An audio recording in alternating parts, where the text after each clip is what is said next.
Hello students, welcome back to my channel Lightup Knowledge and very warm welcome to today's video. I hope you all are doing great. In today's video we will cover allusion.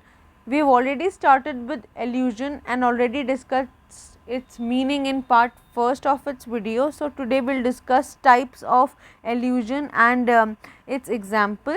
This video again happens to be very important from the perspective of UGC NET English exam, because we will do such examples which are drawn from excellent authors of English literature. So without any further ado or delay, let's get started. The first kind of allusion that we are going to discuss today is cultural allusion. That means that the example that we are going to discuss today will have an indirect reference or a passing reference to culture, right? And the example that we are going to discuss today under cultural allusion is by T.S. Eliot and his most prominent work, that is Wasteland. And the example goes like this: shall I at least set my lands in order? Datta dayadhvam damyata shanti shanti shanti.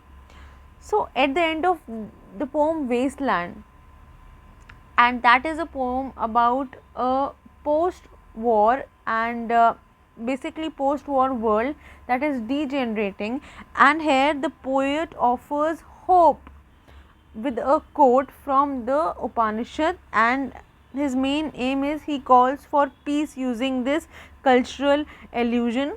So this is a beautiful example which is drawn from Upanishad and is a great example under cultural allusion. The second type of allusion that we are going to discuss today is mythological allusion, which means that this example will have an indirect or a passing reference to mythological stories.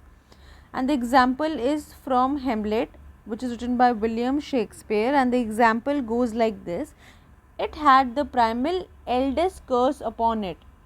So in Shakespeare's Hamlet, Claudius, who killed his brother, compares his crime to the crime of Adam's first son Cain, who murdered Abel, his brother.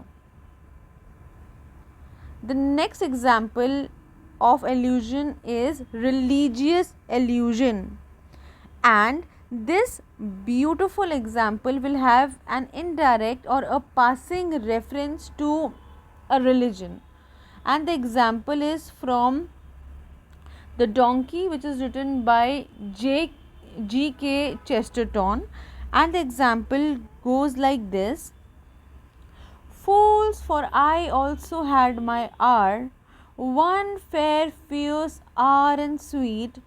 There was a shout about my ears and palms before my feet. So this has a beautiful reference, beautiful indirect reference to religion. So here, by using the character donkey, so the donkey in G.K. Chesterton poem of the same name makes a reference to the time when he carried Jesus on Palm Sunday. So this has an indirect reference to religion. That's why it is a religious allusion and becomes a very beautiful and valuable example in literature. The next and the last example of allusion is historical allusion, which means that it will have an indirect reference or a passing reference to history, and the example is from Milton, a poem which is written by William Blake, and the example goes like this: and did those feet in ancient time walk upon England's mountains green, and was the holy Lamb of God on England's pleasant pastures seen, and did the countenance divine shine forth upon our clouded hills, and was Jerusalem builded there among these dark satanic mills. So this is a very beautiful example, very wholesome example of historical allusion that we have in the entire history of historical allusion in literature, and therefore here William Blake's words, dark satanic mills, okay, dark satanic mills alludes basically to 18th century and the exploitation that happened in the 18th century during the industrial revolution, and which led to destruction of nature. So yes guys, that was all for today's video, and we have completed this topic allusion under 2 videos. So I hope you enjoyed watching this video and you found it useful. If you did, please like, share and subscribe to my channel.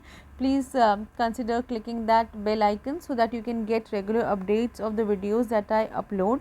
All the important links of the playlist will be linked down in the description box for you to check. Until then, keep learning and keep growing.